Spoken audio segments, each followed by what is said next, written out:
Γεια σας. Σήμερα θα μιλήσουμε για κάτι θεμελιωδές. Κάτι που υπάρχει παντού γύρω μας, αλλά δεν το βλέπουμε. Θα μιλήσουμε για τη δύναμη. Αυτή την αόρατη αλληλεπίδραση που, ξέρετε, κυβερνά τα πάντα.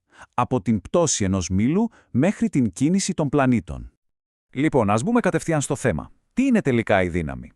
Για να το καταλάβουμε, ας πάμε πίσω στο Σίδνεϊ το 2000. Εκεί ο Πύρος Δήμας μας έδωσε μια απίστευτη απάντηση, χωρίς καν να μιλήσει. Ήταν η απόλυτη έκφραση της ανθρώπινης δύναμης. Αλλά τι ακριβώς ήταν αυτό που νικούσε εκείνη τη στιγμή? Η απάντηση ξεκινάει με αυτόν εδώ τον αριθμό. 250 κιλά.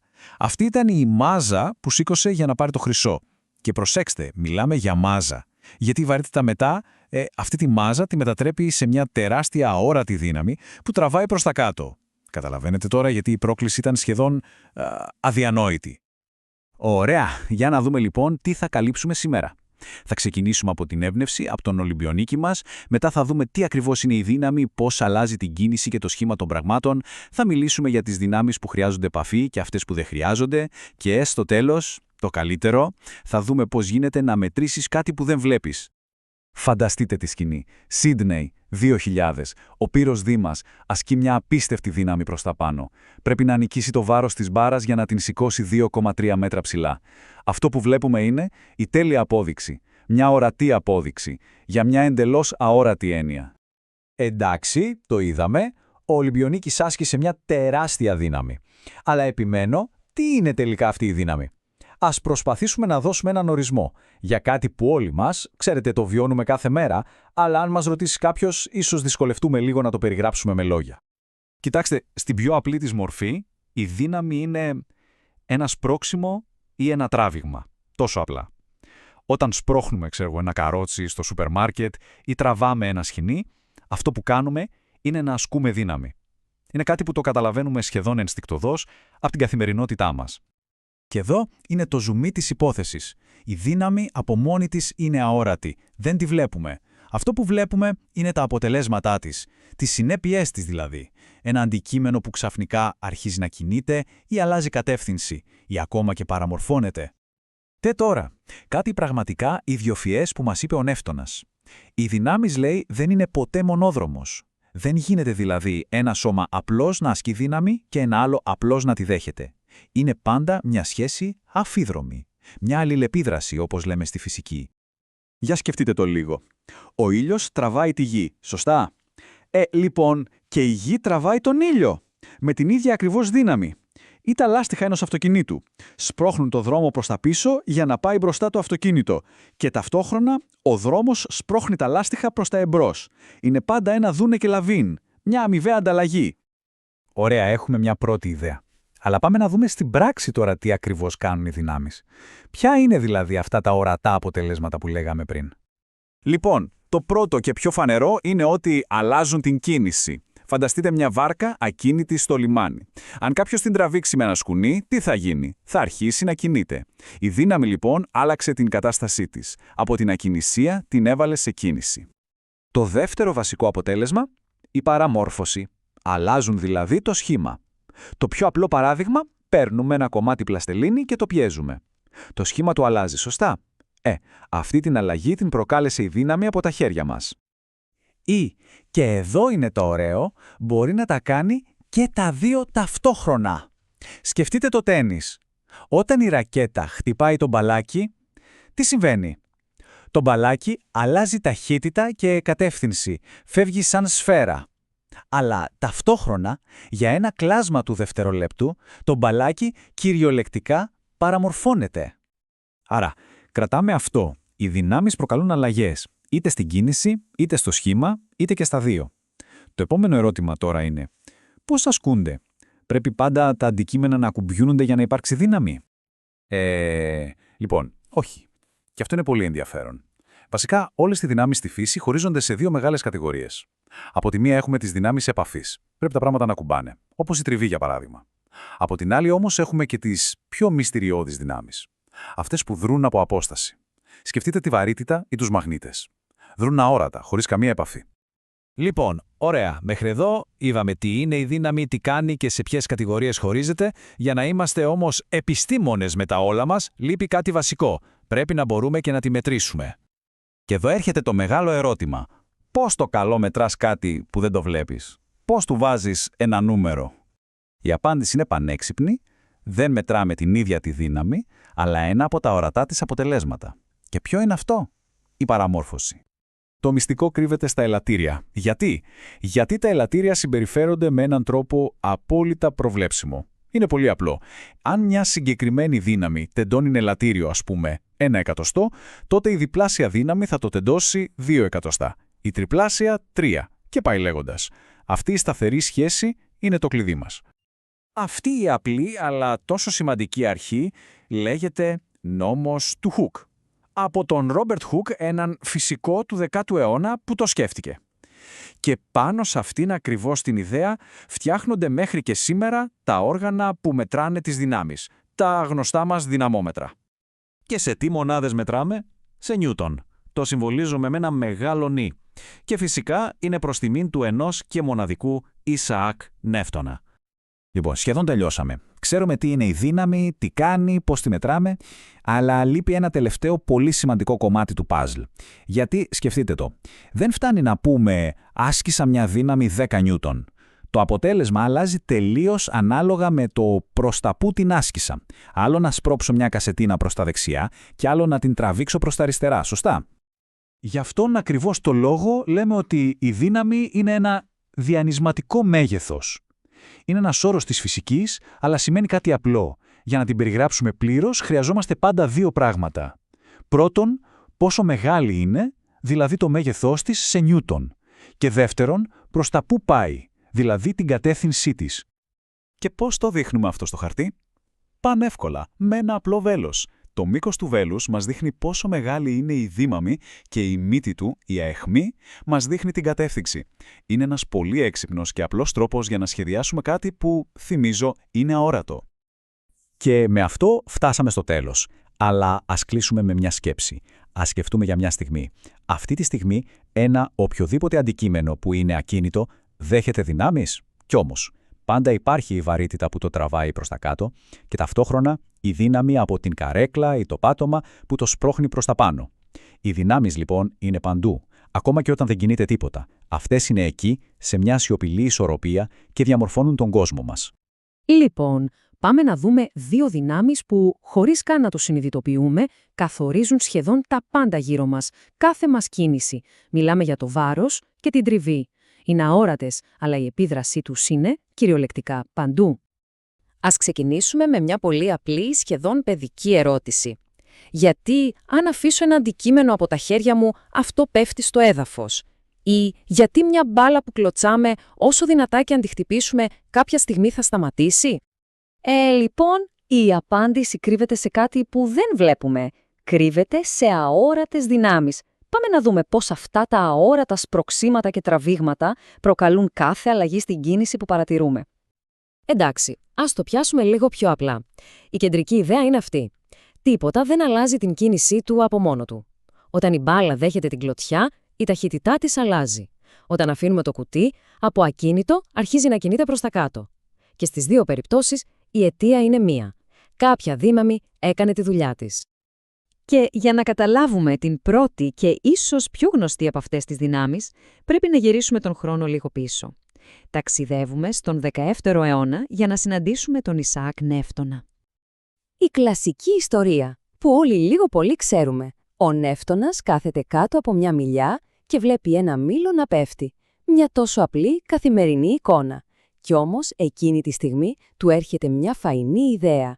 Κι αν δεν πέφτει απλώς, κι αν η ίδια η γη το τραβάει προς τα κάτω, κατάλαβε ότι αυτό το τράβηγμα δεν αφορά μόνο τα μήλα, αλλά τα πάντα. Είναι ένας παγκόσμιος νόμος.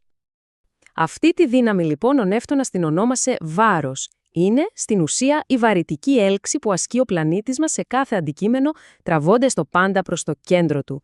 Και φυσικά, αφού μιλάμε για δύναμη, τη μετράμε σε νιούτον προς τιμήν του. Και εδώ είναι το πραγματικά απίστευτο. Η μεγάλη ανακάλυψη του Νεύτωνα δεν ήταν απλώς το μήλο. Ήταν η σύνδεση που έκανε.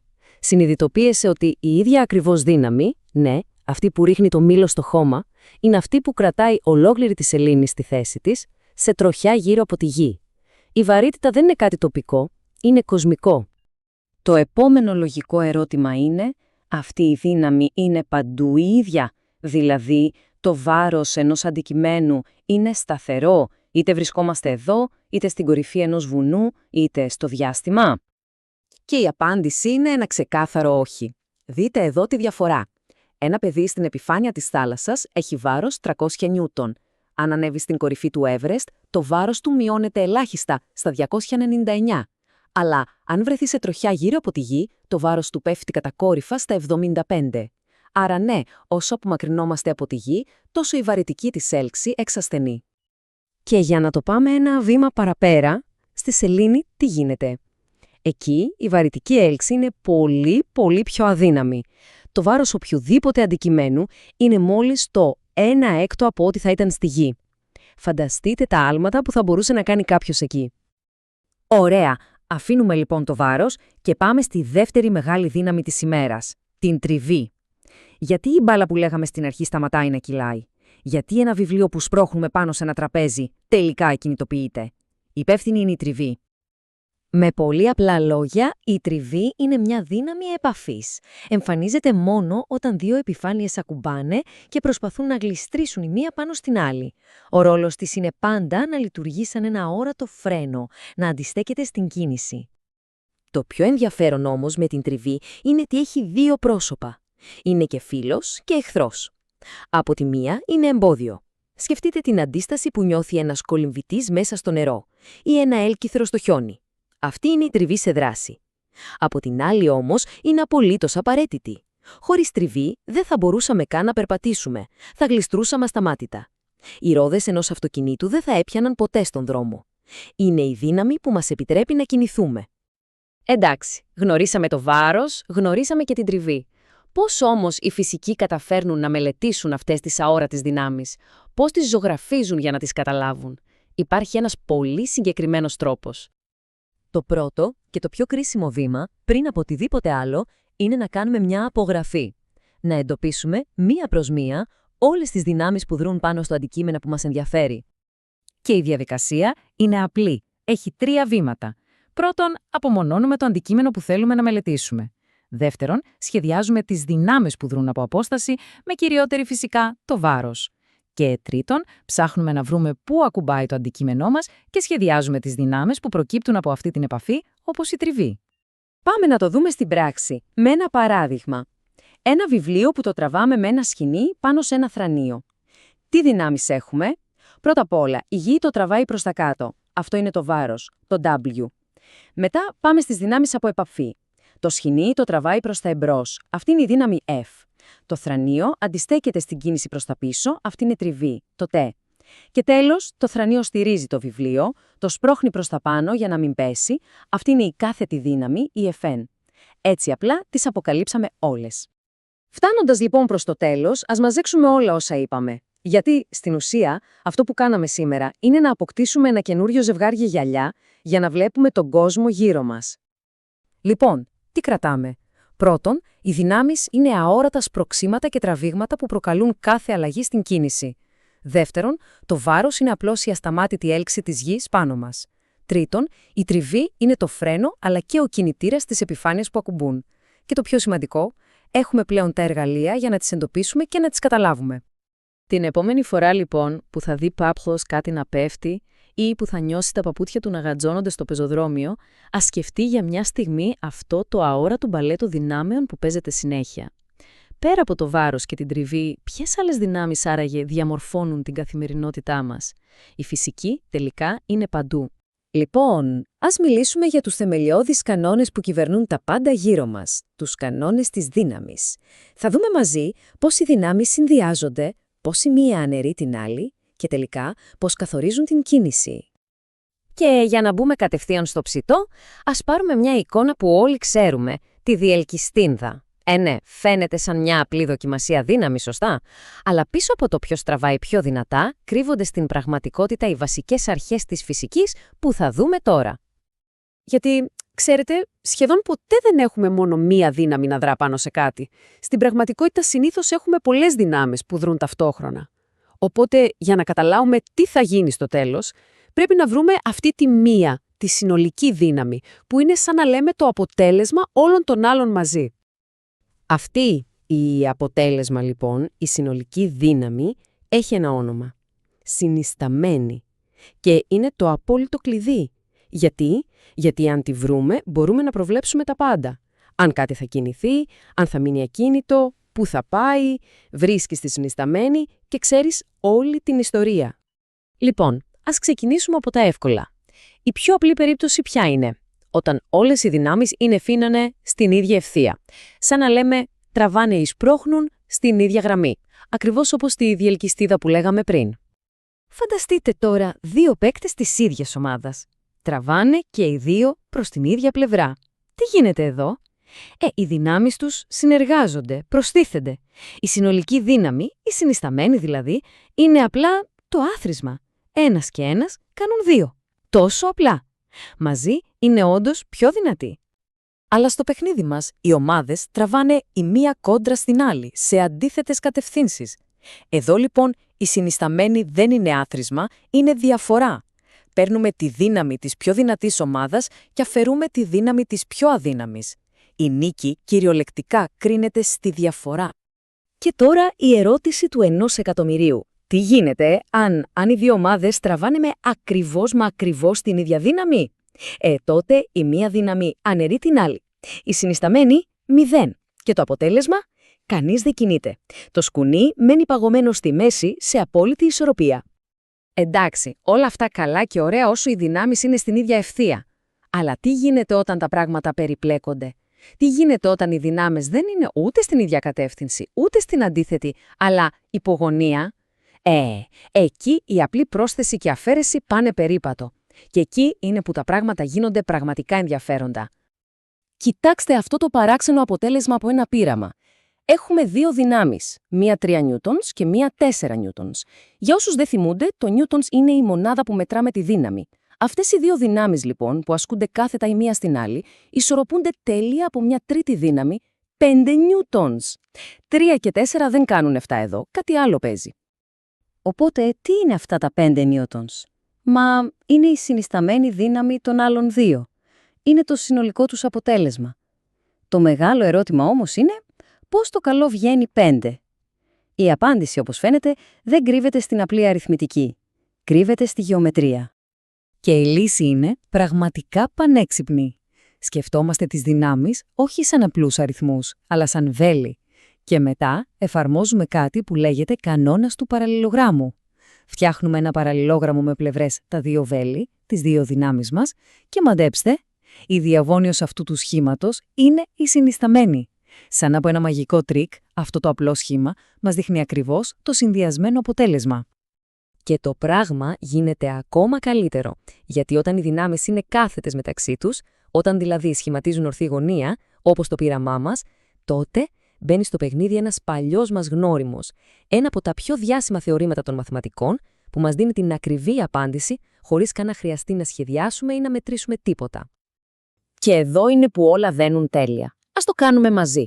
Εφαρμόζουμε τα Πυθαγόριο θεώρημα. Το τετράγωνο του 3 είναι 9, το τετράγωνο του 4 είναι 16, τα προσθέτουμε, 9 και 16 μας κάνει 25 και η τετραγωνική ρίζα του 25 είναι 5, ακριβώς.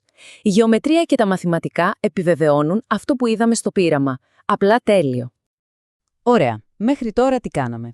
Παίρναμε πολλές δυνάμεις και τις κάναμε μία, τη συνισταμένη. Τώρα όμως ήρθε η ώρα να κάνουμε το ακριβώς αντίστροφο.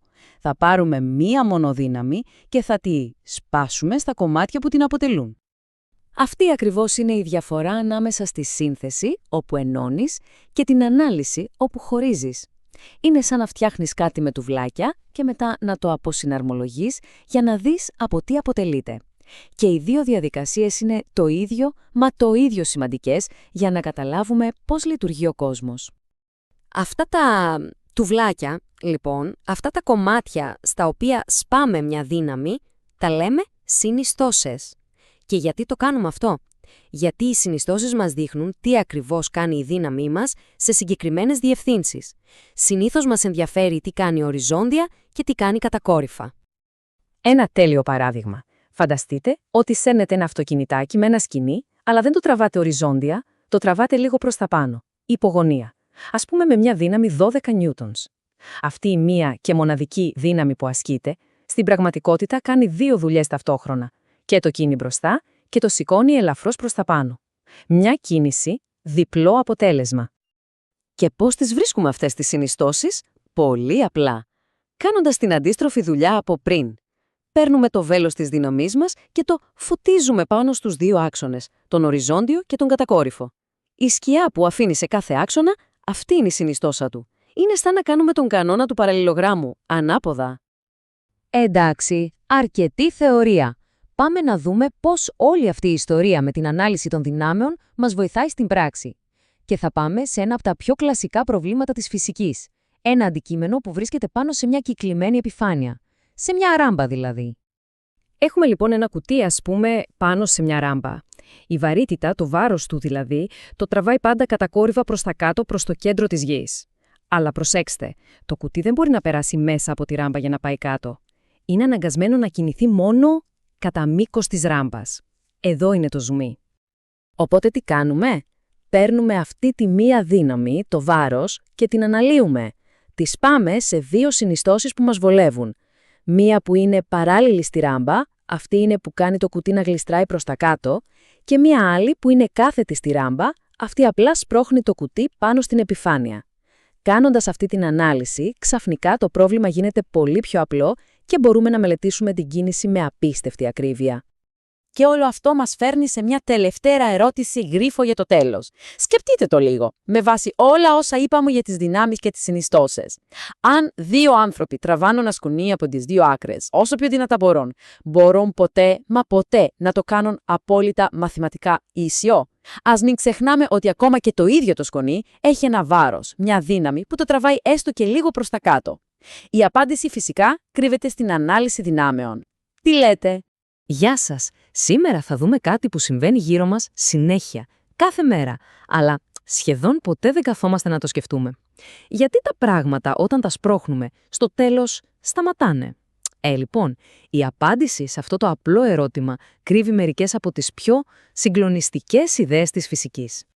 Εδώ είναι όλο το μυστήριο. Σκεφτείτε το. Πετάει κανείς μια μπάλα, γλιστράει για λίγο και σταματά. Σπρώχνει ένα κουτί, κινείται και μετά τίποτα. Σταματά. Είναι λες και η φυσική, η normal κατάσταση για τα πάντα, είναι να μένουν ακίνητα. Αλλά είναι όντως έτσι? Λοιπόν, για να το καταλάβουμε, ας ξεκινήσουμε με κάτι πολύ απλό. Κάτι που όλοι έχουμε κάνει. Ας πούμε το σπρώξιμο ενός κυβωτίου. Ας φανταστούμε λοιπόν ότι σπρώχνουμε ένα ξύλινο κουτί. Βάζουμε λίγη δύναμη, το κουτί αρχίζει να κινείται, αλλά τη στιγμή που παίρνουμε το χέρι μας από πάνω του, τι γίνεται? Αρχίζει να επιβραδύνει και τελικά σταματά. Αυτή η απλή παρατήρηση, ξέρετε, είναι το πρώτο βήμα για να καταλάβουμε μια αόρατη δύναμη που κυβερνά σχεδόν τα πάντα γύρω μας.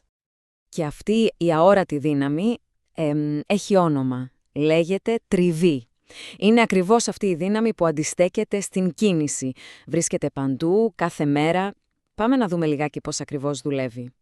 Ωραία, αν πάρουμε το κουτί μας και το σπρώξουμε σε μια τραχιά επιφάνεια, ας πούμε στο χώμα ή στην άσφαλτο, τι θα συμβεί? Θα σταματήσει σχεδόν αμέσως. Γιατί?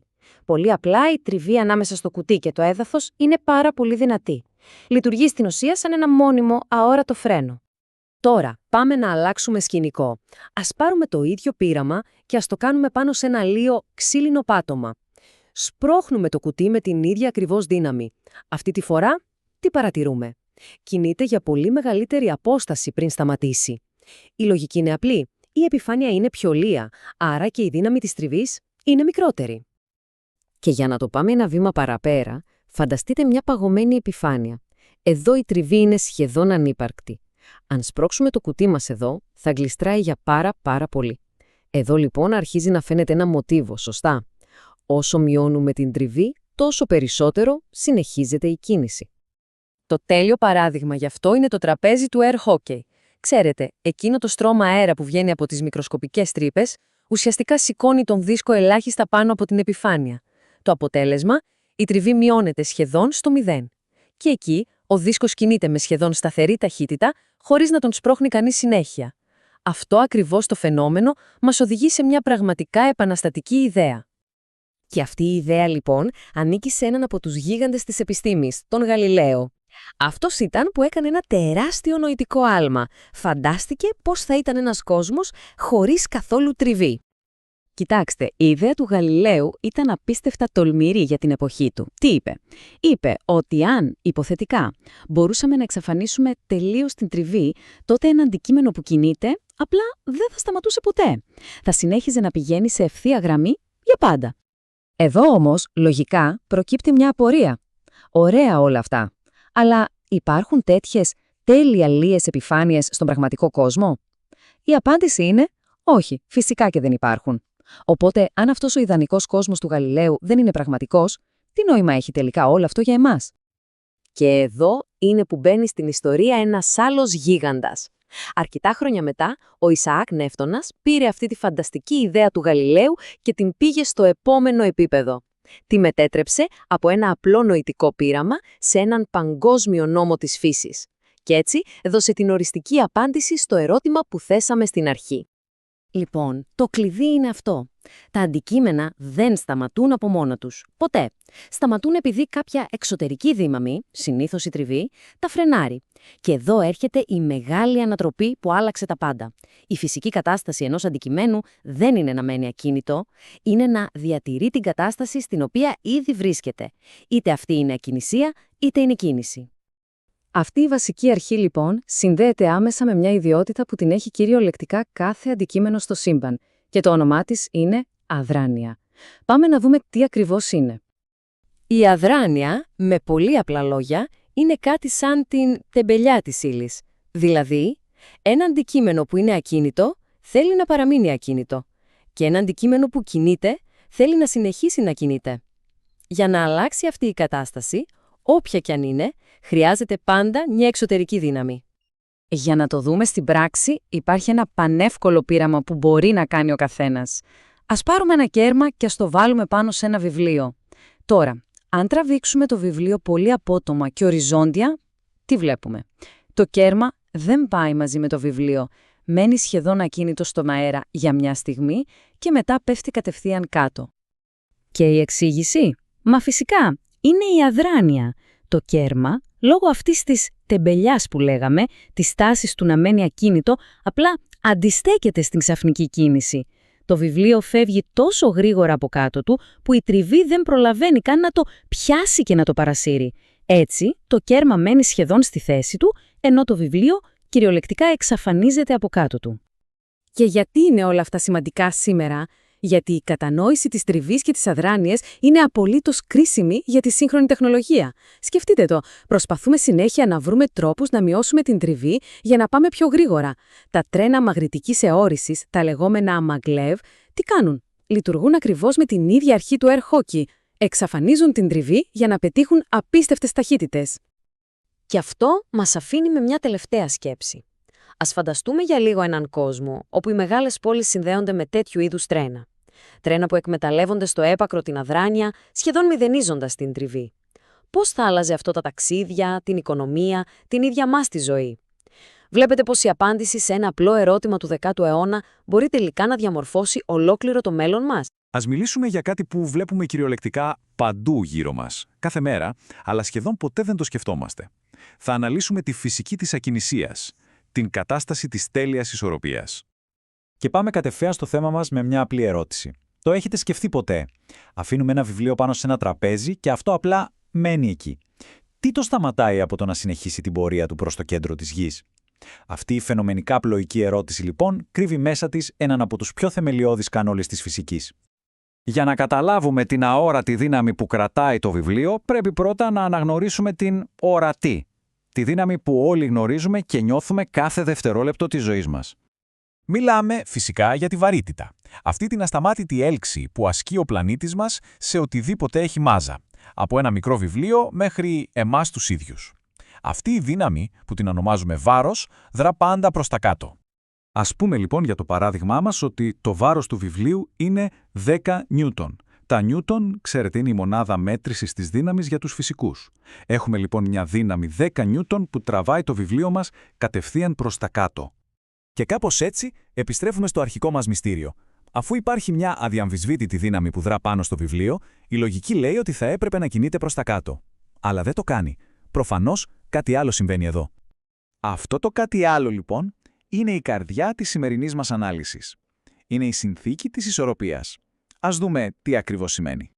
Η ισορροπία, με απλά λόγια, δεν σημαίνει ότι δεν υπάρχουν δυνάμεις. Το αντίθετο σημαίνει ότι όλες οι δυνάμεις που ασκούνται σε ένα αντικείμενο αλληλοακυρώνονται τέλεια. Είτε το αντικείμενο είναι ακίνητο, όπως το βιβλίο μας, είτε κινείται με σταθερή ταχύτητα. Οι φυσικοί το εκφράζουν αυτό με μια απίστευτα απλή, αλλά πανίσχυρη εξίσωση. Το ελληνικό γράμμα σίγμα, το σίγμα, σημαίνει το άθροισμα όλων. Άρα, το άθροισμα όλων των δυνάμεων, δηλαδή των F, που ασκούνται στο αντικείμενο, ισούται με 0. Τόσο απλά. Και το πραγματικά ενδιαφέρον εδώ είναι ότι αυτή η ιδέα δεν είναι κάτι το καινούριο. Είναι, στην ουσία, ο πρώτος νόμος του Νεύτωνα, απλώς με άλλα λόγια. Ένα αντικείμενο σε ηρεμία θα παραμείνει σε ηρεμία, εκτός και αν του ασκηθεί μια δύναμη που θα χαλάσει αυτή την ισορροπία. Άρα, εδώ είναι η λύση στο μυστήριό μας. Για να είναι το άθροισμα των δυνάμεων 0, πρέπει να υπάρχει μια άλλη δύναμη που να εξουδετερώνει το βάρος. Αυτή είναι η αόρατη δύναμη. Το τραπέζι ασκεί μια δύναμη προς τα πάνω, ίση ακριβώς με 10 νιούτον. 10 προς τα κάτω από τη βαρύτητα, 10 προς τα πάνω από το τραπέζι. Το αποτέλεσμα 0. Το βιβλίο δεν πάει πουθενά. Ωραία, αυτό ήταν σχετικά εύκολο. Τι γίνεται όμως όταν οι δυνάμεις δεν είναι τόσο τακτοποιημένες? Όταν δεν είναι απλά πάνω-κάτω, αλλά έρχονται από διαφορετικές γωνίες. Εδώ οι φυσικοί έχουν ένα καταπληκτικό κόλπο. Αντί να προσπαθούν να διαχειριστούν διαγώνιες δυνάμεις, τις σπάνε σε δύο κομμάτια, ένα οριζόντιο και ένα κάθετο. Σαν να ρωτάνε πόσο από αυτή τη δύναμη σπρώχνει δεξιά-αριστερά και πόσο πάνω-κάτω. Κάνει τα πάντα πολύ πιο απλά. Και εδώ είναι το κλειδί. Για να έχουμε πλήρη ισορροπία, το άθροισμα των δυνάμεων πρέπει να είναι 0 και στον οριζόντιο άξονα και στον κάθετο άξονα, ξεχωριστά. Δηλαδή, οι οριζόντιες δυνάμεις πρέπει να αλληλοαναιρούνται και το ίδιο πρέπει να συμβαίνει και με τις κάθετες. Εντάξει, αρκετή θεωρία. Πάμε να το δούμε όλο αυτό να λειτουργεί στην πράξη με ένα κλασικό παράδειγμα για να το καταλάβουμε καλύτερα. Φανταστείτε μια κασετίνα, ακίνητη στο πάτωμα. Τη σπρώχνουμε οριζόντια, αλλά δεν κινείται. Τι σημαίνει αυτό? Ότι είναι σε ισορροπία. Ας παίξουμε λοιπόν τους detective για να αποκαλύψουμε τις αόρατες δυνάμεις που ασκεί το δάπεδο. Λοιπόν, τι ξέρουμε? Το βάρος της είναι 3 νιούτον προς τα κάτω, η δύναμη που ασκούμε εμείς είναι 4 νιούτον οριζόντια. Αυτό που δεν ξέρουμε είναι η δύναμη της τριβής που αντιστέκεται στην κίνησή μας και η κάθετη δύναμη στήριξης που έρχεται από το πάτωμα. Η προσέγγιση είναι πάντα ίδια, σαν συνταγή. 3 απλά βήματα. Πρώτον, σχεδιάζουμε όλες τις δυνάμεις.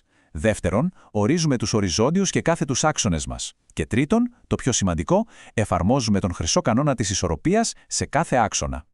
Πάμε να το λύσουμε. Στον οριζόντιο άξονα, τον Χ, έχουμε τη δύναμή μας των 4 νιούτον προς τα δεξιά και την τριβή T προς τα αριστερά. Για να ισορροπούν, το F μείον το T πρέπει να κάνει 0, άρα η τριβή πρέπει να είναι ακριβώς 4 νιούτον. Στον κάθετο άξονα, τον Y, έχουμε την κάθετη δύναμη Fn προς τα πάνω και το βάρος W που είναι 3 νιούτον προς τα κάτω. Για να ισορροπούν, το Fn μείον το W πρέπει να κάνει 0, άρα η κάθετη δύναμη πρέπει να είναι 3 νιούτον. Έτσι απλά. Η φυσική μας έδωσε τις απαντήσεις. Τώρα κάτι λίγο πιο προχωρημένο. Το δάπεδο ασκεί δύο δυνάμεις, την κάθετη των 3 νιούτον και την τριβή των 4 νιούτον. Αν θέλαμε να βρούμε τη μία συνολική δύναμη που ασκεί το δάπεδο, θα μπορούσαμε να τη συνδυάσουμε. Με το γνωστό μας Πυθαγόριο θεώρημα, βρίσκουμε ότι αυτή η συνισταμένη δύναμη είναι 5 νιούτον. Είναι ένας έξυπνος τρόπος να βλέπουμε το συνολικό αποτέλεσμα.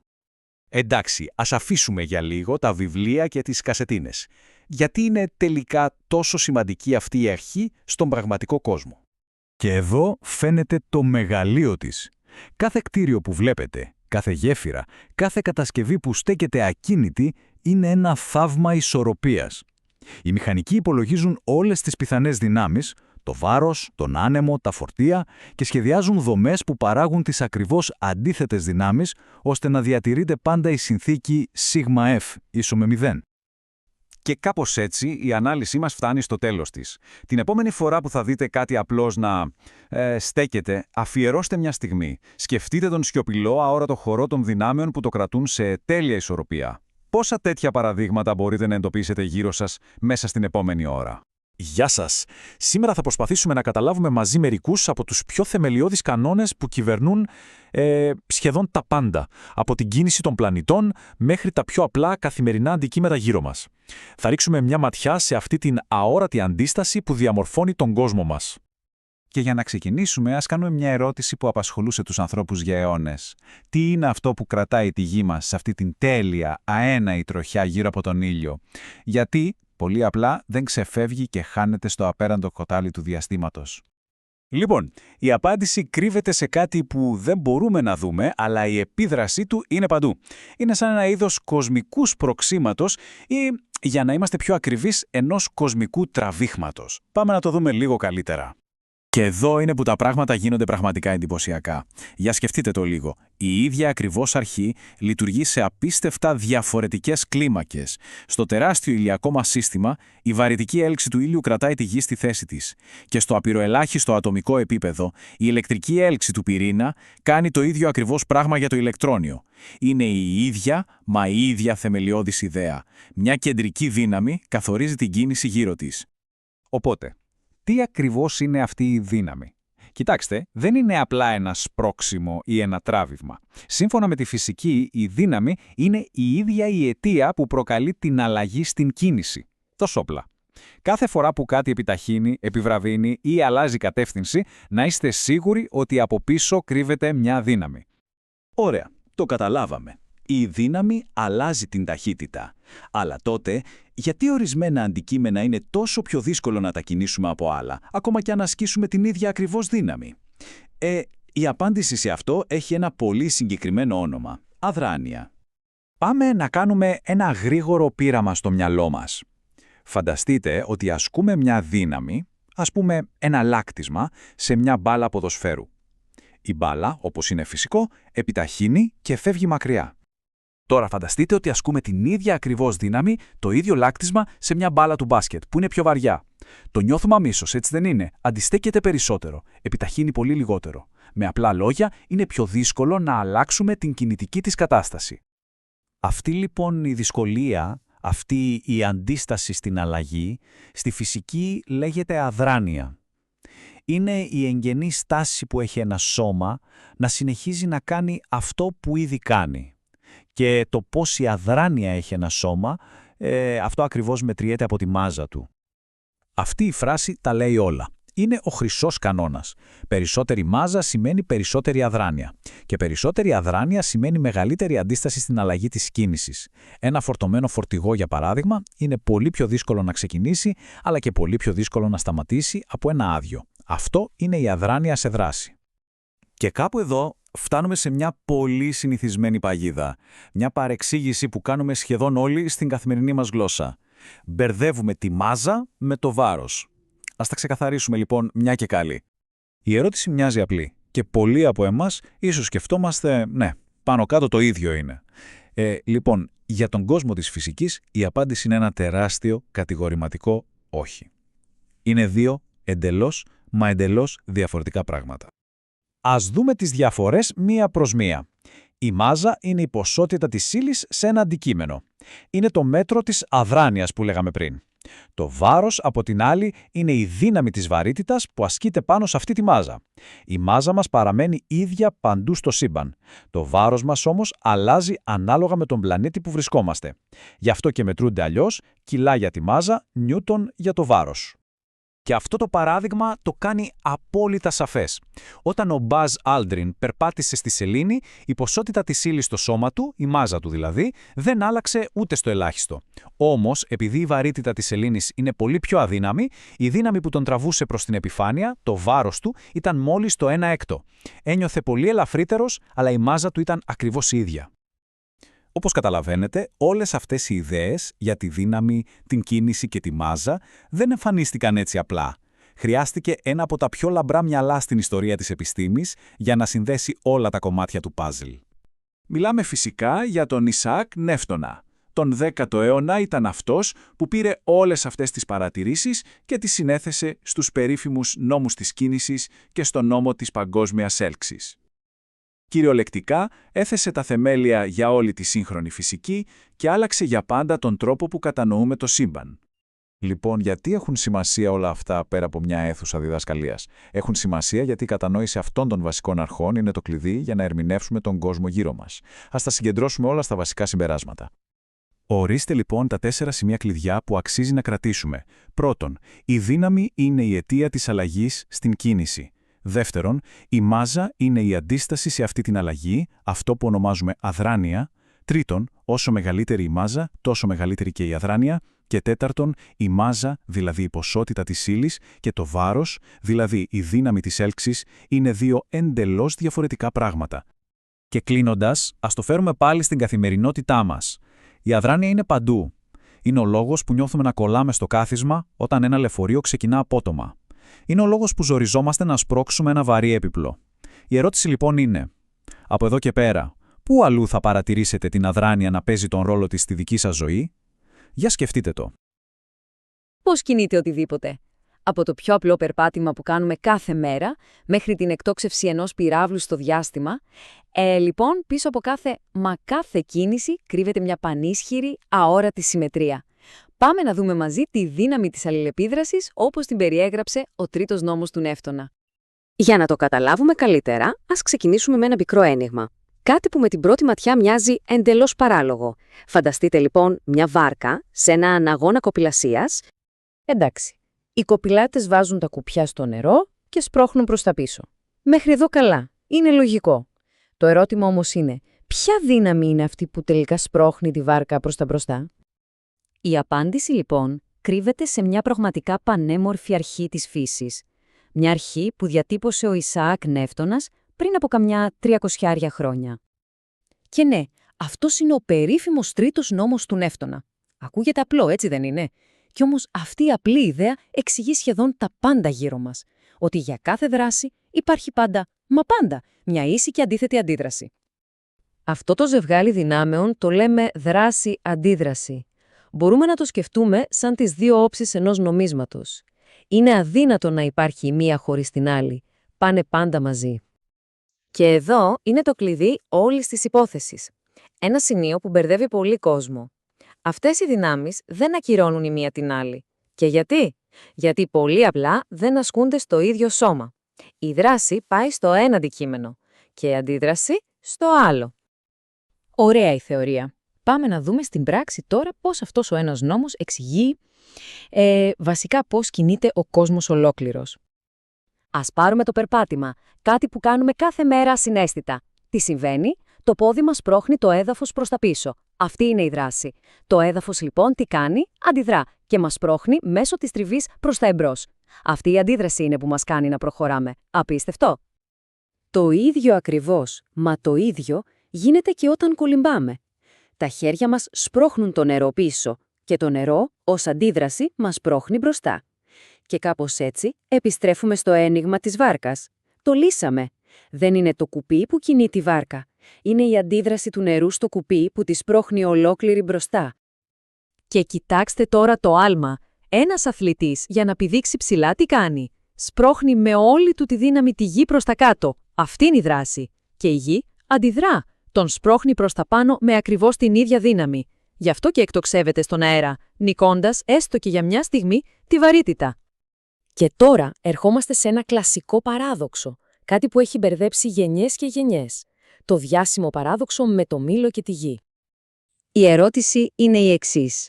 Αφού, σύμφωνα με τον Νεύτωνα, η γη τραβάει το μήλο προς τα κάτω με μια δύναμη και το μήλο τραβάει τη γη προς τα πάνω με την ίδια ακριβώς δύναμη, τότε γιατί βλέπουμε μόνο το μήλο να πέφτει? Γιατί δεν κινείται και η γη, έστω και λίγο, προς τα πάνω? Η απάντηση βρίσκεται σε δύο λέξεις. Διαφορά μάζας. Η μάζα ενός σώματος είναι, με απλά λόγια, το πόσο δύσκολα το κάνεις να κινηθεί ή να σταματήσει. Αυτή είναι η αδράνεια. Λοιπόν, η γη έχει ασύλληπτα, αδιανόητα μεγαλύτερη μάζα και άρα αδράνεια, από ένα μήλο. Οπότε, τι έχουμε? Ίσες δυνάμεις, αλλά τελείως διαφορετικά αποτελέσματα. Η δύναμη που ασκείται στη γη είναι εκεί, αλλά η γη είναι τόσο τεράστια και τεμπέλα για να κινηθεί, που η κίνησή της είναι τόσο μικρή, που είναι πρακτικά 0. Γι' αυτό βλέπουμε μόνο το μήλο να κάνει όλη τη διαδρομή. Και όλα αυτά δεν είναι απλά θεωρίες για μήλα και αθλητές. Αυτή η απλή αρχή της δράσης-αντίδρασης είναι πίσω από μερικές από τις πιο εντυπωσιακές τεχνολογίες που έχουμε φτιάξει ποτέ. Πάρτε για παράδειγμα το ελικόπτερο. Τι κάνουν οι έλικες του? Σπρώχνουν τον αέρο προς τα κάτω με τεράστια δύναμη. Αυτή είναι η δράση. Ο αέρας λοιπόν αντιδρά σπρώχνοντας τις έλικες και ολόκληρο το ελικόπτερο προς τα πάνω. Έτσι απλά. Ή το αεριοθούμενο, το τζετ. Ακόμα πιο εντυπωσιακό.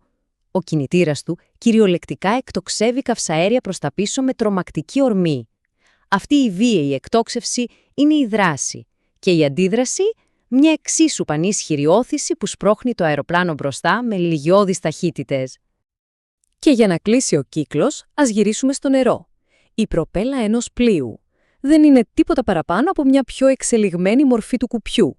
Σπρώχνει μάζες νερού προς τα πίσω και το νερό, πιστό στην αντίδρασή του, σπρώχνει την προπέλα και όλο το πλοίο μπροστά. Και για το τέλος, μια ερώτηση-πρόκληση.